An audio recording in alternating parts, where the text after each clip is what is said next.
This year's election year, and it's going to get extremely ugly. There's a small taste of what's to come.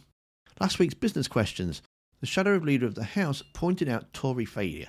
Penny Mordaunt's response was whataboutery and carefully picking out 1 month's worth of data.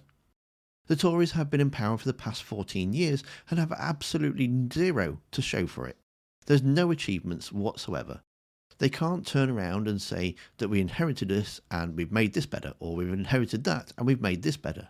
They can't. They've made it all worse. So all they've got now is lies, such as the NHS waiting lists. In January of 2023, Sunak, the Prime Minister, made it one of his 5 pledges to reduce the waiting list. And at that time, it sat at 7.21 million.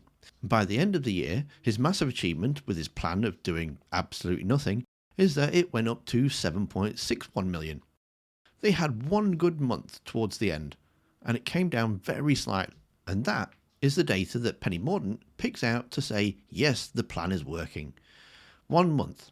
It's gone up from 7.21 million to 7.61 million, and they think they're doing a good job because 1 month it was slightly better, even though the forecast is by summer of this year it's expected to hit around about 8 million. And the only other thing they've got is whataboutery. It's what about Wales? What about this? What about that? It's pathetic. So here's Tory failure in a nutshell and what is going to become a very ugly election. It might be a new year, but I'm afraid it's the same old story.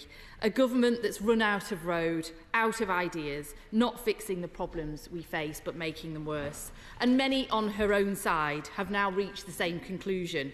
Yet another MP resigning having lost trust, another admitting that over their 13 years things have got worse, a former immigration minister taking to the airwaves to say their Rwanda plan won't work, and it's only the first week back.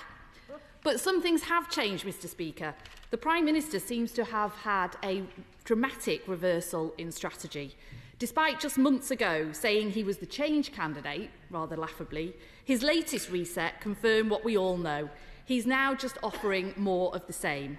More of the same low growth, more of the same high taxes, more of the same backlogs and broken public services, more of the same historically low living standards.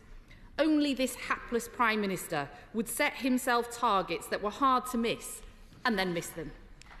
And further confirmation today, new figures from the BBC showing every NHS target missed. Not just this last year, when they want to blame the strikes, or indeed since the pandemic, which might be a little understandable. No, key NHS targets missed in each and every one of the last 7 years. That's the second half of their time in office, after all their decisions and policies took effect. That's the record of this government. So let's have that debate in this election year about the choice the voters will face. More of the same failure from the party opposite, or change and hope with Labour?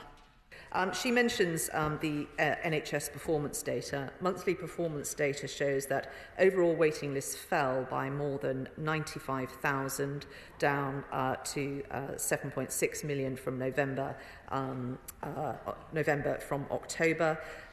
There were 60,000 fewer patients waiting for care in November than the previous month, and 112,000 fewer than in September. We have some very difficult issues to deal with post-pandemic, but the Prime Minister's plan is working, and I know that the new Secretary of State for Health is bringing forward further measures.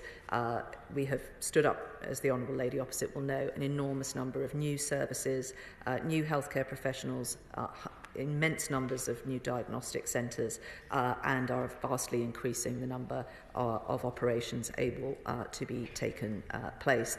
But I don't wish to take any lectures from the Honourable Lady on performance in the NHS. I would point her to what Labour is doing in Wales. I think the current situation is 4 times worse than England in terms of waiting lists. Nor will I take any lessons from a party on tax that, where it is in power, is clobbering British citizens.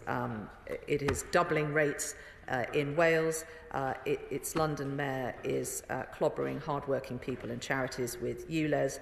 He's just capitulated to the militant trade unions on transport and doesn't know where to find the money to do that.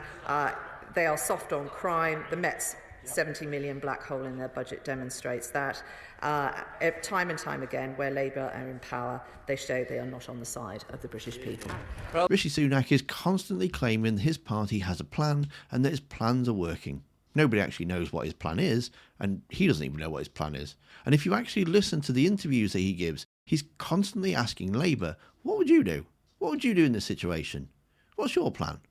Always looking for some way of pinching their ideas. So what I've done is clipped it all together in the video that's on screen now. Thanks for watching. Don't forget to hit that like button, and I'll see you next time.